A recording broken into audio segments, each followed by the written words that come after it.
여러분, 혹시 주식이 뭔지 물어보면 머리가 아프고 복잡한 차트와 숫자들만 떠오르시나요? 혹시 주식은 도박 아니야? 차트만 보면 머리가 아파라고 생각하셨나요? 걱정하지 마십시오. 오늘 들려드릴 이 긴 이야기를 끝까지 듣고 나신다면 바나나 스트리트의 복잡한 금융 시스템이 마치 우리 동네 시장통 이야기처럼 쉽고 재미있게 느껴지실 것입니다. 자, 그럼 정글 깊숙한 곳으로 함께 떠나볼까요? 아주 먼 옛날 정글 깊은 곳 바나나밸리에는 남다른 꿈을 가진 원숭이 한 마리가 살고 있었습니다. 그의 이름은 몽키 CEO였습니다. 그는 조상 대대로 내려오는 비밀 비법으로 바나나를 재배하고 있었는데 그 맛은 실로 지가 막혔습니다. 껍질을 까는 순간 퍼지는 달콤한 향기는 100m 밖의 원숭이도 홀릴 정도였고 한 입 베어 물면 부드러운 과육이 입안에서 사르르 녹아내렸습니다. 어느 날 아침 몽키 CEO는 자신의 작은 텃밭을 바라보며 깊은 한숨을 내쉬었습니다. 이 맛있는 바나나를 우리 가족만 먹기엔 너무 아까워. 옆 동네 고릴라 마을, 저 멀리 강 건너 침팬지 도시의 친구들에게도 맛보게 해주고 싶은데. 그의 머릿속에는 원대한 청사진이 그려졌습니다. 단순히 텃밭 수준이 아니라 정글 전체를 아우르는 거대한 바나나 제국을 건설하는 꿈이었습니다. 하지만 현실은 냉혹했습니다. 그는 주머니에 들어있던 바나나 몇 개와 낡은 삽 한 자루를 만지작거렸습니다. 문제는 바나나야, 바나나. 그가 계산한 견적서는 엄청났습니다. 첫째, 비옥한 땅 10만 평을 사야 했습니다. 둘째, 최신식 자동 급수 시스템을 깔아야 했습니다. 건기에도 바나나를 키우려면 필수였죠. 셋째, 바나나를 실어나를 튼튼한 트럭과 보관 창고가 필요했습니다. 이 모든 것을 갖추려면 어마어마한 자금이 필요했습니다. 혼자서 평생 바나나를 팔아 모아도 불가능한 액수였죠. 며칠 밤낮을 뜬 눈으로 지새우던 몽키 CEO는 머리가 빠질 듯한 고민 끝에 무릎을 탁 쳤습니다. 잠깐! 내가 혼자 이 모든 돈을 감당할 필요가 없잖아. 이 사업이 성공하면 엄청난 돈을 벌 수 있어. 그렇다면 다른 부자 원숭이들에게 내 꿈을 팔고 돈을 투자받으면 어떨까? 이것이 바로 정글 역사상 최초의 주식회사 아이디어가 탄생하는 순간이었습니다. 몽키 CEO는 가장 깨끗한 정장을 차려입고 정글에서 가장 돈이 많다는 골든 바나나 은행의 소유주 실버백 고릴라 회장을 찾아갔습니다. 자네가 그 맛있는 바나나를 만든다는 몽키인가? 무슨 일로 내 귀한 시간을 뺏으러 왔나? 실버백 회장은 거대한 덩치를 의자에 파묻은 채 안경 너머로 몽키 CEO를 내려다보았습니다. 몽키 CEO는 떨리는 손으로 사업계획서를 펼쳤습니다. 회장님, 제게 투자해 주십시오. 지금은 작은 텃밭이지만 회장님의 자금만 있다면 3년 안에 정글 최대의 농장을 만들 수 있습니다. 여기 이 수익률 그래프를 보십시오. 실버백 회장은 처음에는 콧방귀를 뀌었습니다. 하지만 몽키 CEO가 가져온 샘플 바나나를 한 입 먹어본 순간 그의 눈동자가 흔들렸습니다. 이건 혁명적인 맛이다. 실버백 회장이 자세를 고쳐 앉으며 물었습니다. 좋아, 물건은 확실하군. 하지만 세상에 공짜는 없어. 내가 거금을 대주는 대신 자네는 나에게 무엇을 줄 텐가? 몽키 CEO는 미리 준비한 대답을 내놓았습니다. 이 농장의 소유권을 잘게 쪼개서 드리겠습니다. 회장님이 투자하신 금액만큼 앞으로 이 회사가 벌어들일 이익의 일부를 영원히 가져갈 수 있는 권리를 드리는 겁니다. 호, 권리라. 그걸 어떻게 증명하지? 몽키 CEO는 가방에서 양피지로 만든 멋진 문서를 꺼냈습니다. 그곳에 금박으로 이렇게 쓰여 있었습니다. 주식 보관증. 이 증서를 소지한 원숭이는 몽키 바나나 주식회사의 주인 중 한 명임을 증명합니다. 소유 지분 전체의 20%. 이것이 바로 주식이라는 것입니다, 회장님. 이 중의 한 장이 바로 회사의 20%를 소유한다는 표시입니다. 실버백 회장은 그제야 호탕하게 웃으며 도장을 찍었습니다. 소문을 들은 다른 원숭이들이 몰려들었습니다. 옆집 오랑우탕 아줌마도 쌈짓돈을 털어 5%를 샀고 젊은 침팬지 청년도 모아둔 용돈으로 1%를 샀습니다. 이렇게 해서 몽키 CEO는 51%의 지분을 가진 대주주 겸 경영자가 되었고 나머지는 여러 투자자가 나눠 갖게 되었습니다. 정글 역사상 최초의 주식회사가 출범한 것입니다. 많은 분이 여기서 헷갈려 하십니다. 주식은 뭐고 지분은 뭡니까? 이 개념을 명확히 잡고 가야 뒤에 나올 이야기들이 이해가 됩니다. 몽키 CEO는 투자자 설명회에서 칠판에 큰 바나나 나무를 그리며 설명했습니다. 여러분, 저기 농장 가운데에 있는 거대한 나무를 상상해 보십시오. 저 나무 전체가 바로 우리 회사입니다. 그리고 저 나무 자체를 주식이라고 부릅니다. 저 나무를 자세히 보면 수백 개의 바나나 송이가 달려있죠. 그 송이 하나하나가 바로 지분입니다. 여러분이 가진 주식 증서는 내가 저 나무에 달린 바나나 송이 중 몇 개를 가질 권리가 있는지를 적어둔 것입니다. 정리하자만 이렇습니다. 주식, 스톡, 회사라는 자산 그 자체, 지분, 쉐어, 그 회사를 소유하고 있는 비율. 여러분이 더 많은 돈을 투자해서 더 많은 지분을 가질수록 나중에 나무에서 열매가 맺혔을 때 가져갈 수 있는 바나나의 양도 늘어나는 것입니다. 또한 회사의 중요한 결정을 할 때 목소리도 더 크게 낼 수 있죠.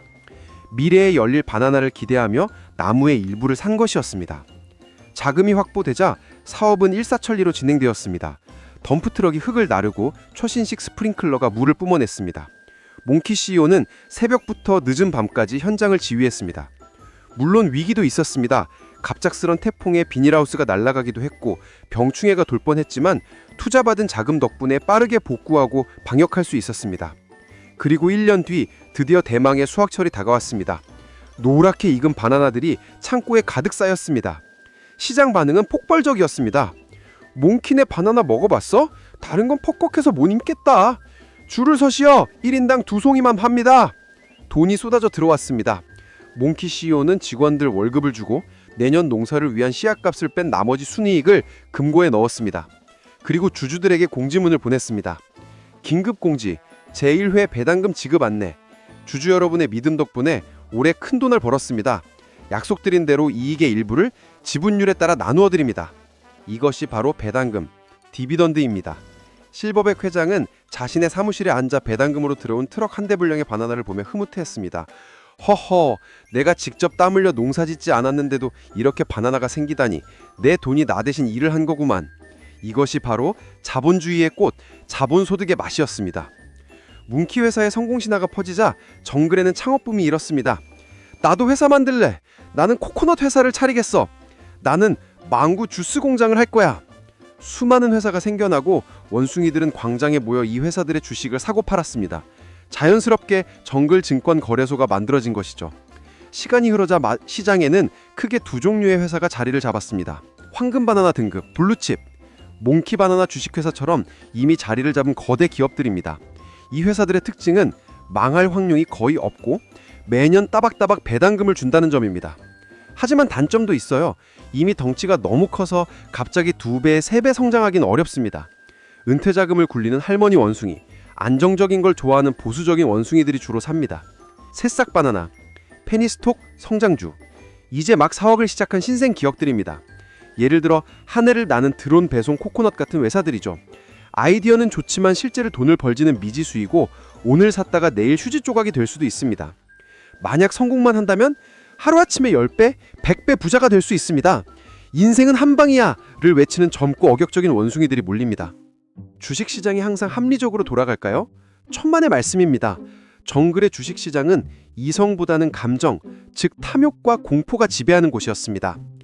어느 해 봄 몽키 CEO가 먹으면 늙지 않는 불로초 바나나를 개발했다는 소문이 돌았습니다. 확인되지 않은 헛소문이었지만 시장은 흥분했습니다. 너도 나도 몽키 CEO 회사 주식을 사려고 달려들었습니다. 주가는 천정부지로 치솟았습니다. 그러자 이상한 일이 벌어졌습니다. 몽키 회사뿐만 아니라 전혀 상관없는 파인애플 회사, 돌멩이 회사 주식까지 덩달아 오르는 것이었습니다. 지금 안 사면 바보래. 내 친구는 주식으로 집을 샀대요. 원숭이들은 빚을 내서 주식을 샀습니다. 이때는 개미 한 마리가 지나가다 버튼을 눌러도 돈을 벌 수 있을 것 같은 환각에 빠집니다. 하지만 파티는 영원하지 않았습니다. 불로초 바나나는 사실 루머였다는 뉴스가 뜨자마자 분위기는 180도 바뀌었습니다.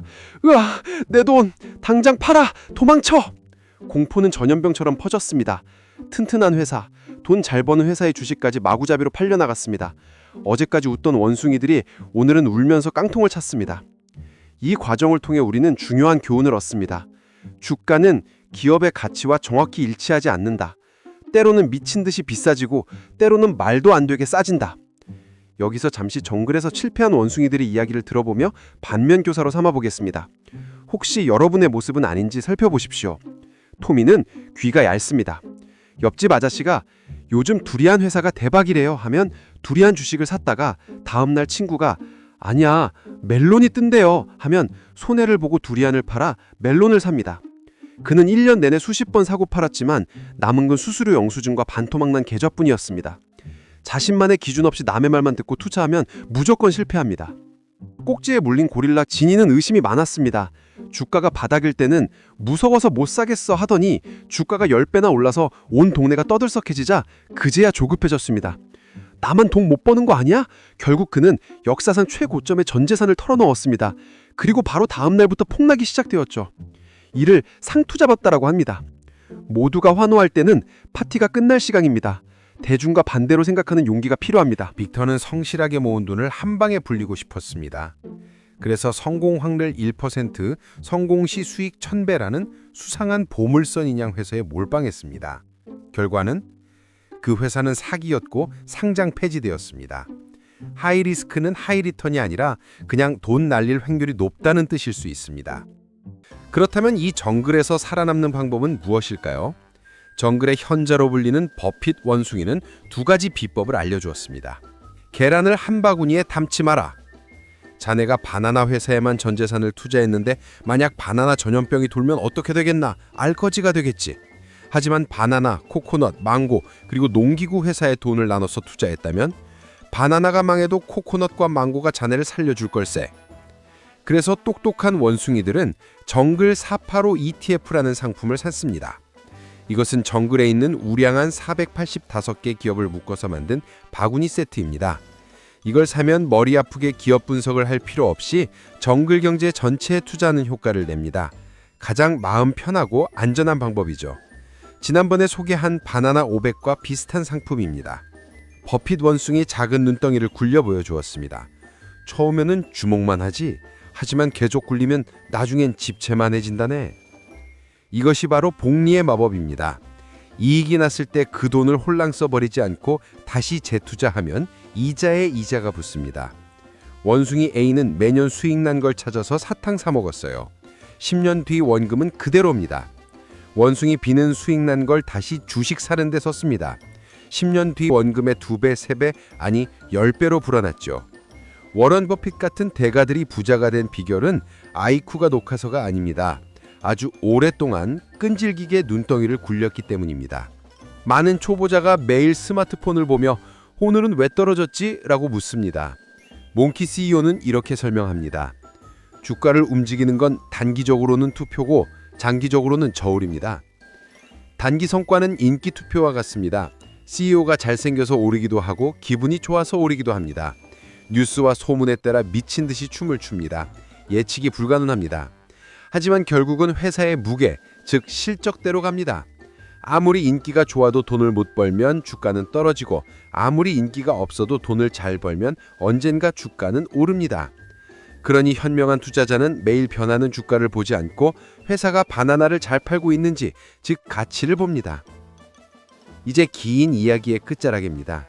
왜 우리는 이 복잡하고 머리 아픈 주식 이야기를 알아야 할까요? 단순히 부자가 되기 위해서일까요? 과거에는 왕족이나 귀족 혹은 거대 지주들만이 땅이나 공장 같은 생산수단을 가질 수 있었습니다. 평범한 원숭이들은 그 밑에서 일하고 바나나 몇 개를 받았을 뿐이죠. 하지만 주식회사가 등장하러 세상이 바뀌었습니다. 이제는 갓 입사한 신입 원숭이도 은퇴한 할머니 원숭이도 삼성전자, 아니 몽키 바나나 주식회사의 주인이 될 수 있습니다. 단돈 몇 바나나만 있으면 세계 최고 기업의 파트너가 되어 그들이 벌어들이는 성과를 공유할 수 있습니다. 이것은 원숭이 역사상 가장 평등하고 강력한 부의 사다리입니다. 마지막으로 여러분께 당부드리고 싶은 말이 있습니다. 투자는 카지노에서 룰렛을 돌리는 것이 아닙니다. 투자는 씨앗을 심고 나무를 키우는 일입니다. 오늘 씨앗을 심고 내일 당장 열매가 열리지 않았다고 땅을 파헤치는 농부는 없습니다. 폭락장에 몰아쳐도 뿌리가 튼튼하면 나무는 견뎌냅니다. 그리고 시간이 흐르면 반드시 달콤한 열매로 보답합니다. 여러분도 이제 정글의 현명한 투자자가 되어 보십시오. 자신이 잘 아는 믿을 수 있는 튼튼한 나무를 고르십시오. 여유 자금으로 오랫동안 함께하겠다는 마음으로 지분을 모아가십시오. 시장의 뉴스, 루머에 흔들리지 말고 툭심 있게 버티십시오. 그렇게 10년, 20년이 흐른 뒤 여러분이 심은 작은 묘목은 여러분을 편안하게 쉬게 해줄 거대한 숲이 되어 있을 것입니다. 그때 그 숲 그늘 아래서 달콤한 바나나를 먹으며 아, 그때 시작하길 정말 잘했어 라고 웃으실 수 있기를 진심으로 기원합니다. 여러분의 성공적인 투자를 응원합니다. 지금까지 원숭이 경제연구소였습니다. 좋아요와 바나나, 아니 구독은 영상 제작에 큰 힘이 됩니다.